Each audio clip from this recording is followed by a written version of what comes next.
नमस्कार, जय हिंद। क्या हाल चाल? बढ़िया हैं? उम्मीद करता हूं बिल्कुल ही शानदार होंगे। एक चीज नोट कर लीजिए, अगर बिहार पुलिस की तैयारी कर रहे हैं और अगर आप सोच रहे होंगे कि हम बिना प्रीवियस ईयर क्वेश्चन किए हुए और रिजल्ट ले लेंगे 30 मार्क का बन जाएंगे, तो नहीं बन पाएंगे। मैं फिर कह रहा हूं कि चाहिए अगर रिजल्ट चाहिए भाई, तो प्रीवियस ईयर क्वेश्चन पर आओ। नहीं आओगे, नुकसान होगा। प्रीवियस ईयर क्वेश्चन आपको बहुत फायदा करेगा। मैं प्रीवियस ईयर क्वेश्चन का सीरीज भी चला रहा हूं। ऐसे में अगर आप लोग नहीं देखते हैं तो आप लोगों की गलती है ना। आइए, आज जितने प्रश्न हैं, आज भी प्रश्न है 2024 के। हम 2010 से 2024 तक जो भी प्रश्न पूछे गए हैं उसको हम 50-50 क्वेश्चन करके आपसे डिस्कस कर रहे हैं, क्योंकि ज्यादा क्वेश्चन कराएंगे तो बर्डन हो जाएगा, बोझ लगेगा। हल्के हल्के करके मैं सब कवर करा दूंगा, डिटेल में समझाऊंगा भी। तो देखिए, सांभर झील ऐसा झील है, यहां से प्रश्न चाहे दरोगा हो, पुलिस हो, हर में पूछा जाता है। सांभर झील अंतःस्थलीय झील का उदाहरण है और यह राजस्थान में है। कहां में है? राजस्थान में है। भारत की सबसे बड़ी ये खारे पानी की झील है ना। लैगून नहीं है, लैगून पूछता है तो चिल्का में होता है। ठीक, ये भी ध्यान देना है। सांभर झील के बारे में इतनी बातें आपको ध्यान में रखनी है। NH 44 यानी कि नेशनल हाईवे 44 किसको किसको जोड़ता है? तो नेशनल हाईवे 44 जो है वह जोड़ता है श्रीनगर से कन्याकुमारी। यानी कि भारत का जब आप नक्शा देखेंगे तो उत्तरी बिंदु देखेंगे और दक्षिणी बिंदु, है ना, इन दोनों को मिलाने का कार्य करता है। इसी में आता है, एक पहले आप पढ़े होंगे NH 7। यह बीच में पड़ता है वाराणसी, तो वाराणसी से ये कन्याकुमारी जाता था NH 7। तो ये भी ध्यान देना है आपको। चलिए आइए, विश्व जनसंख्या दिवस कब मनाया जाता है? विश्व जनसंख्या दिवस, जनसंख्या दिवस, पर्यावरण दिवस, ये दोनों महत्वपूर्ण है। जनसंख्या दिवस 11 जुलाई। जनसंख्या दिवस आपको क्या कब मनाया जाता है? 11 जुलाई। और विश्व पर्यावरण दिवस 5 जून, है ना, जून 5 तारीख को विश्व पर्यावरण दिवस। तो ये भी आपको ध्यान देना है। 2 अक्टूबर को आप जानते हैं गांधी जयंती, 26 जनवरी, 15 अगस्त आप ऑलरेडी जानते ही हैं। चलिए, दलाई लामा भारत कब आए थे? दलाई लामा भारत आए थे, जी हाँ, भाग के आए थे, है ना। वहां इनको खतरा था। यह 31 मार्च, कब? 31 मार्च 1959 को भारत आए थे और अरुणाचल प्रदेश के बोमडेला में ये जाकर के रुके थे। ठीक, तो ये भी ध्यान देना है। बहुत बढ़िया प्रश्न है, पूछा गया है तो बढ़िया ही है। सिंपल सी बात है, जब बिहार पुलिस में पूछा गया है तो बढ़िया ही मानना पड़ेगा, अपने मन से नहीं कुछ करना पड़ेगा। आइए, 5वां सवाल, सबसे कम महिला साक्षरता वाला राज्य कौन है? देखिए, हम लोग जिस प्रांत में है ना, पुरुष भी सबसे कम पढ़े लिखे, महिला भी सबसे कम पढ़े लिखे। हमारे यहाँ अगर महिला साक्षरता की बात की जाए तो पुरुष तो तब भी महिला से थोड़ा है, ठीक, लेकिन बढ़िया नहीं है, कम ही है। 51.5। सोच लीजिए, महिलाओं की यही स्थिति है कि अगर 100 महिला है खड़ी तो उसमें 51, 51.5 महिला ही पढ़ी लिखी है। मतलब 51 को पढ़ी लिखी है और जो आधा है वो भी आधा, मानिए 51.5 पढ़ी लिखी है मात्र 100 महिला में। सोचिए कितना खराब स्थिति है। वहीं झारखंड भी बिहार से आगे है। दूसरे नंबर पर आपका ये राजस्थान है, कम से कम 52 पॉइंट कुछ है इसका। झारखंड का भी लगभग 55% के आसपास है ना। सबसे कम इसमें अपना बिहार ही है, बिहार का, समझ गए। और पुरुष में भी सबसे कम बिहार ही है, पुरुष साक्षरता दर भी सबसे, ऑल ओवर में भी सबसे कम बिहार में ही है। साक्षरता में सबसे कम है क्या? बिहार का साक्षरता दर। आइए, इनमें से कौन 2024 में प्रोटेम स्पीकर बनाए गए थे? अच्छा, प्रोटेम स्पीकर से प्रश्न पूछने का एक प्रचलन हो गया है, सब एग्जाम में पूछा आता है, पुलिस हो या दरोगा। तो प्रोटेम स्पीकर भर्तृहरि मेहताब, ये तो करंट अफेयर का क्वेश्चन हो गया, लेकिन पूछता है कि प्रोटेम स्पीकर की नियुक्ति कौन करता है? प्रोटेम स्पीकर की नियुक्ति कौन करता है भैया? तो इनकी नियुक्ति राष्ट्रपति करते हैं। कौन करते हैं? याद कर लीजिए, इनकी नियुक्ति राष्ट्रपति करते हैं। इनका कार्य क्या होता है? तो इनका कार्य होता है कि जो नवनिर्वाचित सदस्य आते हैं, जैसे चुनाव होता है लोकसभा का, तो जो चुने जाते हैं उनको शपथ दिलाना। चूंकि बहुत ज्यादा लोग होते हैं तो सबको राष्ट्रपति शपथ दिलाएंगे, थक जाएंगे ना। तो एक प्रोटेम स्पीकर होते हैं, वो उनकी नियुक्ति कराते हैं। ये प्रोटेम स्पीकर का जो पद होता है यह स्वतः समाप्त हो जाता है, तो यहां भी आपको ध्यान रखना है। चलिए, सबसे ज्यादा गरीब राज्य कौन है?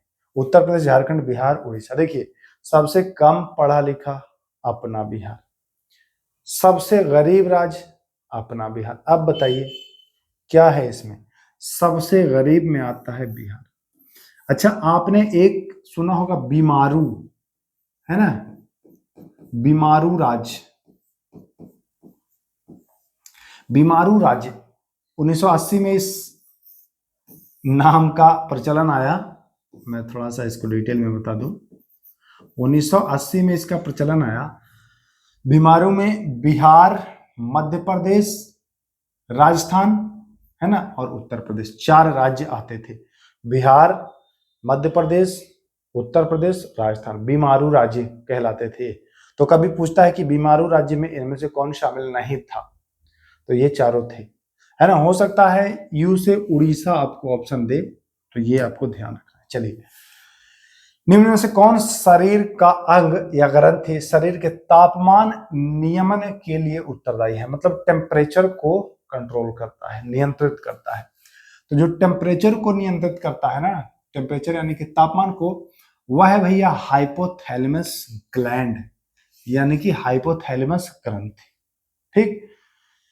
एड्रिनल ग्रंथि को फाइट एंड फ्लाइट, यानी कि इसको कहते हैं, इससे जो हार्मोन निकलता है उसको हम लोग कहते हैं लड़ो, लड़ो या उड़ो, लड़ो और उड़ो, है ना, लड़ो, लड़ो और उड़ो, या उड़ो कहते हैं।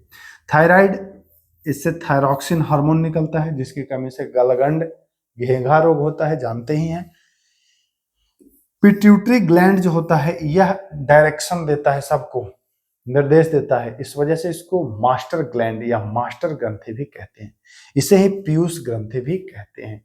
तो इतनी बातें आपको याद होनी चाहिए, एक क्वेश्चन में इतनी बातें आपको याद होनी चाहिए। चलिए, इनमें से कौन सॉरी कालिदास द्वारा लिखित रचना नहीं है?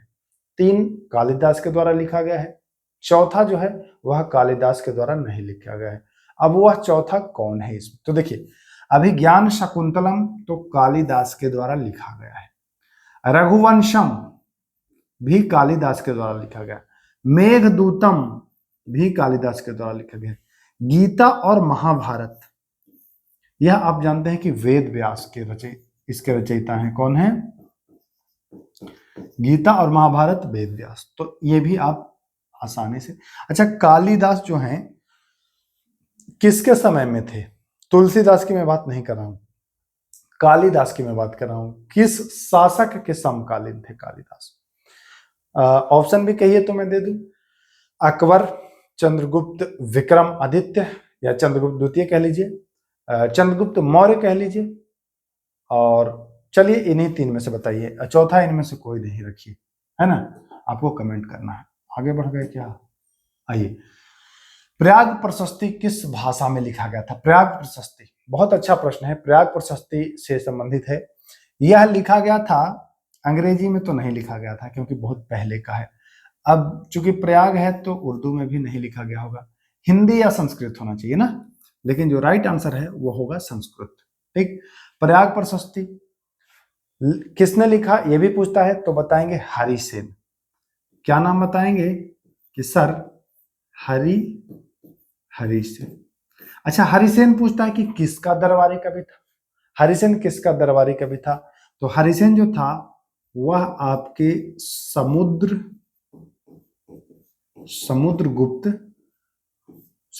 का दरबारी कवि था। कौन भैया? तो सर हरिसेन। अच्छे से याद हो गया, ये आ जाओ तुम। चलिए आगे, भीमराव अंबेडकर का जन्म कब हुआ था? भीमराव अंबेडकर जो संविधान के जनक के रूप में जाने जाते हैं, प्रारूप समिति से भी जुड़े हैं ये, है ना। इनका जन्म हुआ है 14 अप्रैल 1891, 14 अप्रैल 1891। इनकी मृत्यु हुई है 6 दिसंबर 1956। इनका जन्म, इनका 56 है भाई। इनका जन्म मध्य प्रदेश महू जिला में, है ना, कहीं मऊ भी मिलता है, यहां हुआ था। तो इतनी बातें अंबेडकर जी के बारे में आपको याद रखना। चलिए, उपराष्ट्रपति को हटाने का प्रस्ताव पेश किया जाता है। ये प्रश्न बिहार पुलिस में भी पूछा गया, दरोगा में भी पूछा गया है। बहुत अच्छा प्रश्न है। तो देखिए, अमूमन लोगों को लगता है कि संसद में, लेकिन संसद में नहीं, इसको राज्यसभा में पेश किया जाता है, क्योंकि यह राज्यसभा के सभापति कहलाते हैं। उपराष्ट्रपति जो होते हैं वह राज्यसभा के सभापति कहलाते हैं। उपराष्ट्रपति को हटाने का जो प्रावधान है 67B अनुच्छेद में आपको मिल जाएगा। तो इतनी बातें आपको याद रखना है। उपराष्ट्रपति अनुच्छेद 64, अनुच्छेद 89 में इनका उल्लेख है कि भैया एक उपराष्ट्रपति होगा, है ना, 64 में, और अनुच्छेद 89 दोनों आपको याद रखना है। 67B में इनको हटाने का प्रावधान है। कोशिका सिद्धांत दिया गया था। तो कोशिका सिद्धांत 1830 में, कब दिया गया था? 1830 में। किसके द्वारा? स्लाइडेन और स्वान के द्वारा। सेल थियोरी कभी पूछता है अंग्रेजी में पूछे तो सेल थ्योरी, स्लाइडेन और स्वान 1830 में। आइए, राज्य चुनाव आयोग का उल्लेख संविधान के किस अनुच्छेद में? देखिए, चुनाव आयोग तो आप जानते हैं कि 324, तुरंत मारेंगे। अगर इसमें ऑप्शन में कर देता ये 324, तो जो नहीं पढ़े वो मारेंगे 324, लेकिन 324 में तो भाई चुनाव आयोग है, यहाँ तो राज्य चुनाव आयोग पूछ रहा है। तो राज्य चुनाव आयोग 243 के, है ना। 123 में क्या है? 1, 2, 3 यानी कि अध्यादेश, राष्ट्रपति के द्वारा लाया गया अध्यादेश 123 में है। 243 के में है राज्य चुनाव आयोग। 356 में आप जान ही रहे हैं, आपातकाल से संबंधित है, राष्ट्रपति शासन। 370 जम्मू कश्मीर से संबंधित था, कोई दिक्कत नहीं, ठीक ना। 324 तो चुनाव आयोग। अच्छा, राज्य चुनाव आयोग की बात की गई है। एक और पूछ सकता है, जब राज्य में घुस गया है पूछने के चक्कर में, तो जैसे वित्त आयोग आप पढ़ते हैं, वित्त आयोग किस अनुच्छेद में पढ़ते हैं? आप वित्त आयोग पढ़ते हैं अनुच्छेद 280। अगर जैसे राज्य चुनाव आयोग पूछा वैसे राज्य वित्त आयोग पूछ दे, यहां पर मैं लिख दूं राज्य वित्त आयोग अगर पूछ दे भाई, तो 243 आई लगाइएगा। आई में है वित्त आयोग और के जो है वह है चुनाव आयोग। क्लियर है? किसी भी प्रकार की समस्या कमेंट बॉक्स खुला है, कमेंट करें। आइए, 58वां ज्ञानपीठ पुरस्कार मिला है रामभद्राचार्य और गुलजार, दोनों साहित्य के क्षेत्र में मिलता है। बिहार में SC/ST कल्याण विभाग के मंत्री, चलिए ये हटाइए, करंट अफेयर का है तो इसका कोई मतलब नहीं है, क्योंकि जब एग्जाम होगा तो हो सकता है बदल जाए, है कि नहीं, तो इसका कोई मतलब नहीं। प्रथम चुनाव आयुक्त कौन थे? चुनाव आयुक्त अनुच्छेद 324 चुनाव आयोग से संबंधित है कि नहीं?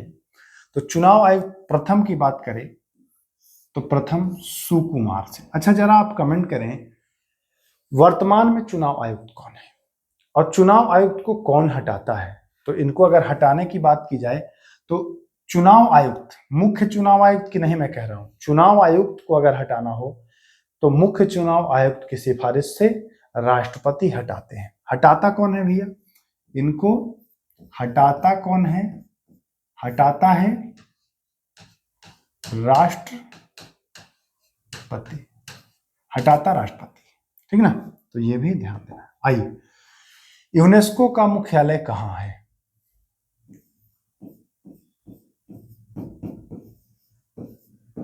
ठीक ना, यूनेस्को का मुख्यालय कहां है? यूनेस्को का मुख्यालय जो है पेरिस। यूनेस्को का गठन 1945, तो ये भी आपको ध्यान देना है ना। चलिए, मेक इन इंडिया कार्यक्रम की शुरुआत तो 2014 में ही हुई है। 15 अगस्त को हुई है, 2 अक्टूबर को हुई है, 25 सितंबर को हुई है। देखिए यहाँ पर मुझे थोड़ा सा कंफ्यूजन हो रहा है, अब आप लोग कमेंट करिएगा कि क्या मैं सही हूँ या गलत हूँ, क्योंकि मैं भी इंसान हूँ, है कि नहीं, रटुआ तोता तो हूँ नहीं, बट मुझे लग रहा है, हो सकता है गलत हो, तो आप लोग कमेंट बॉक्स में कमेंट करिएगा। चलिए, चालिनी कोशिका किसे कहा जाता है? तो चालिनी कोशिका फ्लोएम को कहा जाता है। यह भोजन का निर्वहन करता है ना, भोजन का वहन करता है, पौधों में भोजन का वहन करता है। जाइलम जल का वहन करता है, जाइलम जल का वहन करता है, इसको फ्लोएम कहते हैं, चालानी कोशिका फ्लोएम को कहते हैं। पृथ्वी का पलायन वेग, पलायन वेग का मतलब क्या कि पृथ्वी पर से कोई चीज कितनी रफ्तार में फेंका जाए कि वह पुनः पृथ्वी पर न आए, है ना। तो पृथ्वी का जो पलायन वेग है वह 11.2 किलोमीटर, किलोमीटर, मीटर नहीं, किलोमीटर प्रति सेकंड। अगर इस पेन को हम चाहें कि पृथ्वी पर पुनः न आए तो इसको हमें फेंकना होगा 11.2 किलोमीटर, मतलब 1 सेकंड में 11.2 किलोमीटर ये तय कर ले, तब ये नहीं आएगा, इससे कम में आ जाएगा। ठीक, तो ये पृथ्वी के लिए। अगर कभी पूछ दे भैया चंद्रमा का ना, अगर किसका पूछ दे, चंद्रमा का पूछ दे ना, तो चंद्रमा का बहुत कम है, 2.4 किलोमीटर पर सेकंड, इससे बहुत कम है ना। तो वहां ये समझिए। चलिए, 0 से 50 के बीच, अच्छा ये आ गया बीच में मैथ रीजनिंग ना, 0 से 50 के बीच योगफल है विषम संख्याओं का, मतलब 0 से 50 के बीच कितनी जो विषम संख्या है उसका योगफल 0 से 50। अच्छा समझिएगा, 0 से अगर 50, हालांकि मैं पढ़ाता नहीं हूं लेकिन मैं बता दे रहा हूं, 0 से 50 के बीच कितना आएगा, आधा सम होगा आधा विषम होगा, यानी कि कहने का मतलब है कि सर 25 गो सम होगा और 25 गो विषम होगा। हाँ यही होगा। तो अगर विषम संख्याओं का योग निकालना हो ना, तो सीधा सा इसका सूत्र है n स्क्वायर, n स्क्वायर। तो n यानी कितनी विषम संख्याएं हैं, 25, तो 25 का स्क्वायर कितना होगा, 25 25 है 625, ठीक है ना। स्क्वायर निकालने के लिए मैं एक चीज बता दूं सॉरी, अगर किसी के लास्ट में 5 रहे तो उसका स्क्वायर कितनी आसानी से निकाला जा सकता है, जैसे मैं दिखा दे रहा हूं यहाँ पर, 15 का भी, 25 का भी, 35 का भी, 45 का भी, 55 का भी, 65 का भी, 75 का भी, 85 का भी, और भी आगे जितना आगे चाहेंगे उतना आगे जाएंगे, 105 का भी, सबका निकलेगा। जिसके लास्ट में 5 है उसको 5 का तो पहले 5 खाली लिख देना है, ठीक, 5 का कितना लिख देना है, 5 पहले लिख देना है। इसके बाद क्या करना है, देखिए 5 5 25 होगा ना, तो सीधा आपको 25 लिख देना। पहले तो इस 5 का स्क्वायर करेंगे तो आप 25 लिख दीजिएगा। एक है तो इसको अगले अंक से गुना कर दीजिए, यानी कि 1 को 2 से गुणा कर दीजिए तो 2 हो जाएगा। 15 का 225, 25 का कितना, तो 25 तो आपको सबसे पहले लिखना ही है 5 का स्क्वायर, उसके बाद 2 है तो 2 को आप इसके अगले अंक यानी कि 3 से गुणा कर देंगे, तो 2 3 6, 625, 25 का आ गया ना। 35 का निकालना होगा तो 5 का पहले तो 25 आपको लिखना ही पड़ेगा, 25 तो सब में होगा, और 3 है तो 3 के अगला अंक कौन है, 4, 4 से गुणा करेगा, 3 चौके 12, 35 का स्क्वायर आप 1225 लाते हैं। उसी प्रकार से 45 का, तो 25 तो होगा ही, ये 4 है तो हम 5 से गुणा करेंगे, 20 होगा, यानी कि 20 25। इसका भी आ जाइए, 25 होगा ही, 5 है तो 6 से गुणा करेंगे, 30 25। इसका भी आ जाइए, 25 होगा ही, 6 है तो हम 7 से गुणा करेंगे, यानी 6 7 42 25, ठीक। 7 इसका है तो 25 का 25 होगा, 7 8 56 हो जाएगा। 8 है तो 25 का 25 होगा, 8 9 72 हो जाएगा। 9 है तो 25 का 25, 9 दही को 90 हो जाएगा। यहाँ 25 का 25 हो जाएगा, और 10 है तो 11 का 110 25। ऐसे करके आप 5 जिसके लास्ट में है इजी निकाल सकते हो आप, है ना। एक बार स्क्रीनशॉट लेना है तो ले लीजिए, यह वीडियो पीछे करके देख लीजिए। चलिए आइए, समान नागरिक संहिता, है ना, समान नागरिक संहिता सबके लिए एक समान है, अनुच्छेद 44 में है, और यह गोवा में पहले से ही लागू है, यह भी ध्यान दीजिएगा। अनुच्छेद 14 में है विधि के समक्ष समता, ठीक ना। अनुच्छेद 14 है विधि के समक्ष समता। अनुच्छेद 21 में है प्राण एवं दैहिक स्वतंत्रता। प्राण एवं दैहिक स्वतंत्रता, ठीक। अनुच्छेद 44 जानेगा। 356 राष्ट्रपति शासन मैं बता ही चुका हूं। आइए देखिए, प्राण एवं दैहिक अभी मैं बताया ना कैसे क्वेश्चन पूछता है। अगर डिटेल में आप जाने रहेंगे ना तो आपको प्रत्यक्ष के प्रमाण की आवश्यकता नहीं है भैया, डायरेक्ट आपको आंसर कर देना है। 14 में बता दिया विधि का समक्ष समता। अनुच्छेद में बता दिया हूं वाक्य एवं अभिव्यक्ति की स्वतंत्रता, बोलने का। अनुच्छेद 32 संवैधानिक उपचारों का अधिकार। कोई दिक्कत है क्या? अरे भाई कोई दिक्कत है क्या? कोई दिक्कत ही नहीं है। आइए, एक पुस्तक की 12 प्रतियां 1800 में बेची गई। चलिए इसको छोड़ते हैं, मैथ है, क्योंकि मैथ अगर कराने लगे तो समय ज्यादा लगेगा, मैथ के लिए अलग से मैं लाऊंगा, है ना। एक ही में देखिए कितना देर समय ले लिए। निर्वात में प्रकाश की चाल कितनी होती है? निर्वात की बात कर रहे हैं, यानी कि जहां कुछ नहीं है, शून्य है, तो निर्वात में जो प्रकाश की चाल है वह है 3 लाख किलोमीटर पर सेकंड, ठीक। लेकिन यहां मीटर कह रहा है, तो मीटर जब कहे तो 3 गुणे 10 के पावर 8 मीटर प्रति सेकंड। अब जो बच्चे रटे रटाए जाते हैं उनको ऑप्शन कैसे बदलेगा? देखिए, उनको ऑप्शन अगर दे देगा 3 गुणे 10 के पावर 8 किलोमीटर प्रति सेकंड, तो बच्चे क्या ढूंढते हैं कि हाँ 3 गुणे 10 के पावर 8 मारेंगे, आप कहेंगे कि एकदम हल्का हवा प्रश्न है। यही कहते हैं ना, 3 गुणे 10 के पावर 8 रटे रहते हैं। अरे भैया यहां मीटर है, यहां किलोमीटर है बाबू। तो जब किलोमीटर होगा तो 3 गो जीरो नहीं कमेगा, तो 10 की पावर 8 में 3 गो अगर कमा दीजिएगा तो 3 गुणे 10 के पावर 5 किलोमीटर पर सेकंड होगा, ये होगा। तो एग्जाम में ऐसी गलती ना करिएगा कि किलोमीटर को मीटर में बदलना मत भूलिएगा, ध्यान रहे। कोई नहीं बताता है ऐसे, बता रहा हूं मैं। 1942 में हजारीबाग जेल से भाग गए थे तो अपने जेपी नारायण जी, जयप्रकाश नारायण जी।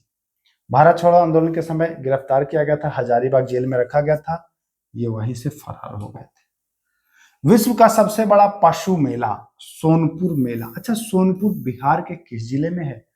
पटना, वैशाली, है ना। 2 ही ऑप्शन देते हैं और तीसरा देते हैं, इनमें से कोई नहीं। कमेंट करिएगा क्योंकि मैक्सिमम लोगों को नहीं पता है। भीम बांध कहाँ में है? तो भीम बांध हमारे हिसाब से तो मुंगेर में है, आप कमेंट करिएगा। अच्छा, गया का नाम परिवर्तित हुआ है और गया का नाम अब गया जी हो गया है, ऑफिशियली हुआ है। गया जी पहले भी कुछ लोग पुराने जो थे वो कहते थे गया जी, लेकिन अब ऑफिशियली हो गया है, कैबिनेट से मंजूरी भी मिल गई है माननीय नीतीश कुमार जी के द्वारा।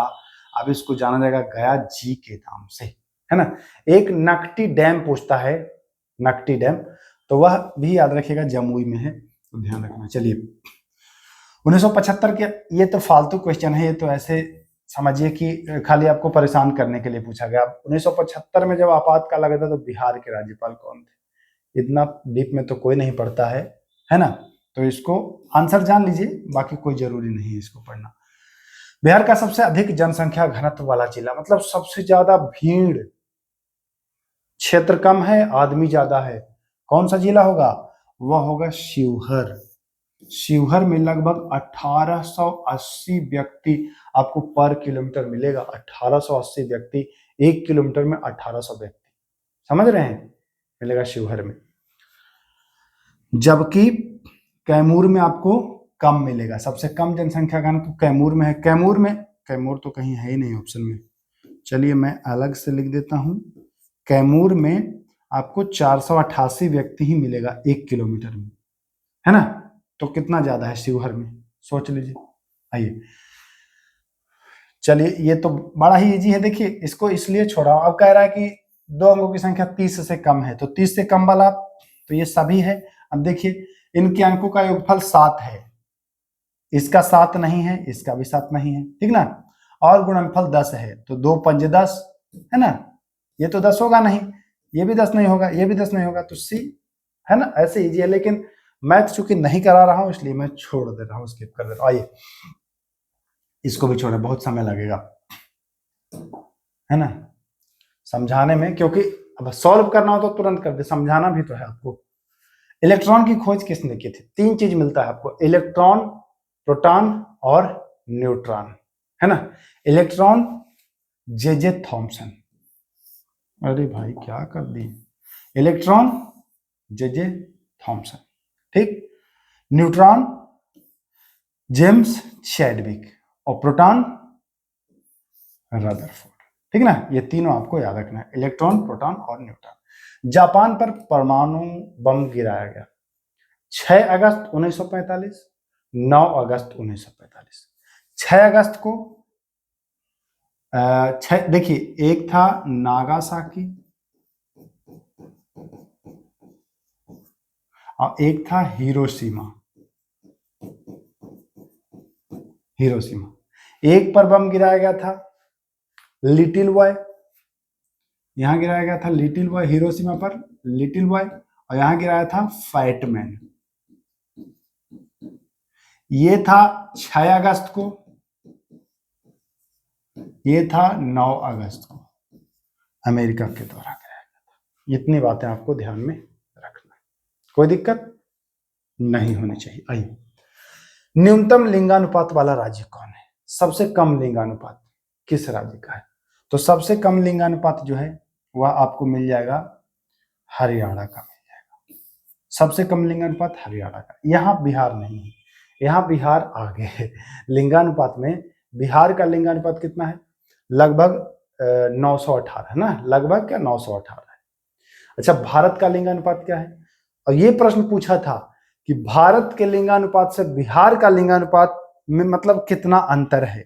यह बहुत बढ़िया प्रश्न पूछा था कि बिहार का लिंगानुपात जो है वह भारत के लिंगानुपात से कितना मतलब अंतर है ना। तो जरा आपको कमेंट करना है बिहार का और भारत का कितना अंतर है भाई। तो ये चीज जान गया, सबसे कम है हरियाणा, ठीक। बिहार का 918 में आपको बता दिया। तो आपको अगर भारत का पता होगा तो घटा करके निकाल देंगे।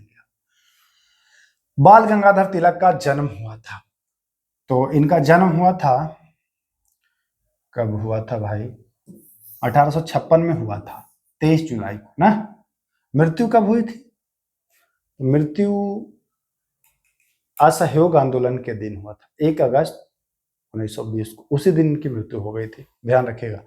23 जुलाई 1856 को ये जन्म लेते हैं 1920 में। तृतीय बौद्ध संगीति की अध्यक्षता, तृतीय बौद्ध संगीति की अध्यक्षता, पहले की नहीं, दूसरे की नहीं, तीसरे की भी नहीं। हाँ तीसरे की नहीं, कैसे? कहाँ यार? हाँ तीसरे की जो है मोगली पुत्तिस, जी हाँ मोगली पुत्तिस, तीसरे बौद्ध संगीति। तीसरा बौद्ध संगीति अध्यक्षता पूछ रहा है भाई, अशोक मत लगा देना, एग्जाम में ऐसा प्रश्न आता है तो तीसरा। अब ट्रिक बनाए रहते हैं लोग, ऐसे ट्रिक क्या क्या बनाए हैं, ऐसे ट्रिक बनाए हैं, अक्का अक, ये ट्रिक बनाए हैं। अजात शत्रु, कालाशोक, अशोक और कनिष्क, ये तो शासक था रे मेरे भाई, ये तो शासक था। अध्यक्षता पूछ रहा है ना, तो अध्यक्षता के भी बना लो ट्रिक।